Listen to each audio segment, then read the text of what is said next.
మాయా ఎద్దులు। एक छोटे से गांव में एक स्वामी जी का आश्रम था। उस आश्रम में 2 बैल भी थे। एक दिन उनमें से एक बैल ने स्वामी जी से कहा, स्वामी जी, इन दिनों ज्यादातर लोग सिर्फ अपने स्वार्थ की सोचते हैं। तुमको ऐसा क्यों लग रहा है?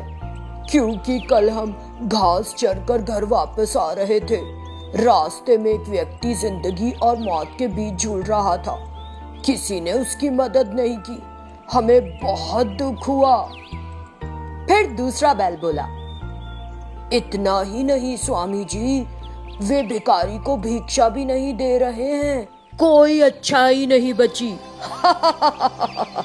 स्वामी जी हंसते हुए बोले, जो बात तुमको जानना चाहिए वो ये है कि हर जगह अच्छाई और बुराई दोनों होती है।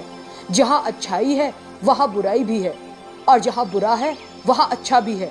इसी तरह अच्छे और बुरे लोग भी हर जगह मिलते हैं।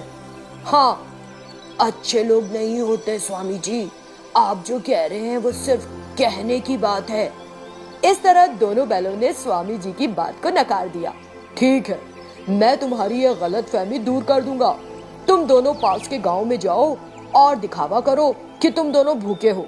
अगर कोई तुम्हारी मदद करता है तो तुम भी अपनी जादुई शक्तियों का उपयोग करके बदले में उनकी मदद कर सकते हो।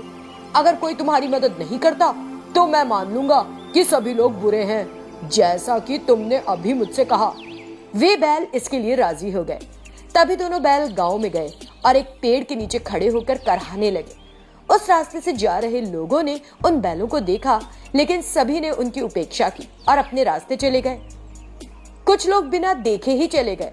देखा, हमें यहाँ आए कितना समय हो गया। धूप में खड़े होकर करा रहे हैं, लेकिन किसी ने हमारी मदद नहीं की। अगर हम और इंतजार करें तो हमने जो कहा वो साबित होगा। स्वामी जी को भी माननी पड़ेगी हमारी बात। इसी बीच रमेश नाम के एक शख्स ने उन्हें देखा और सोचा, अरे अरे, ये बैल धूप में क्यों खड़े हैं? और वे तो करहा भी रहे हैं। ऐसा लगता है कि प्यासे हैं। ऐसा सोचकर उसने उनके पास एक बोरिंग पंप से पानी लाकर दिया। उन्होंने फौरन वो पानी पी लिया। तुम दोनों उस पेड़ के नीचे खड़े हो, धूप में मत खड़े रहो, इधर आ जाओ। ऐसा कहकर उसने उन बैलों को एक पेड़ के नीचे भेज दिया। बहुत बहुत धन्यवाद दोस्त, तुम एक बहुत अच्छे इंसान हो।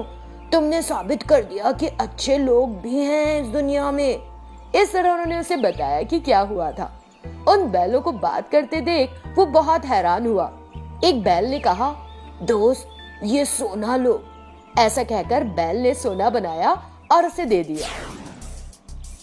तब दूसरे बैल ने कहा, दोस्त, ये हीरे मुझसे लो, उपहार के रूप में। ऐसा कहकर एक और बैल ने हीरे बनाए। उन्हें देखकर रमेश बहुत खुश हुआ और बोला, दोस्तों, आपने अपनी जादुई शक्तियों का उपयोग करके मेरे लिए बहुत बड़ा काम किया है। इससे मैं अपने परिवार की सभी समस्याओं का समाधान कर पाऊंगा। मेरी सहायता करने के लिए धन्यवाद। इतना कहकर वो आंसू बहाने लगा। इसी बीच स्वामी जी वहां प्रकट हुए। देखा ना, इस दुनिया में अच्छे और बुरे दोनों मौजूद हैं। तो आप दोनों को ये समझ आ गया ना कि मैंने जो कहा वो सच था। हाँ स्वामी जी, आपने जो कहा था वो सच है। अच्छे लोगों के साथ बुरे लोग भी होते हैं, ये एक सत्य है। रमेश ने फिर स्वामी जी को धन्यवाद दिया। आपका धन्यवाद स्वामी जी। स्वामी जी, रमेश बहुत गरीब आदमी है। हम ऐसे ही कई गरीब लोगों की मदद करना चाहते हैं और उनकी आंखों में खुशी देखना चाहते हैं। जरूर, तुम जहां चाहो वहां जाओ, लोगों को अपनी इच्छा अनुसार परखो और उनमें से ईमानदार लोगों की मदद करो। उन जादुई बैलों ने कहा, ठीक है, और तुरंत वहां से गायब हो गए। स्वामी जी ने रमेश को आशीर्वाद दिया और वो भी अंतर्धान हो गए। रमेश बहुत खुश था। फिर वो सोना और हीरे लेकर वहां से चला गया।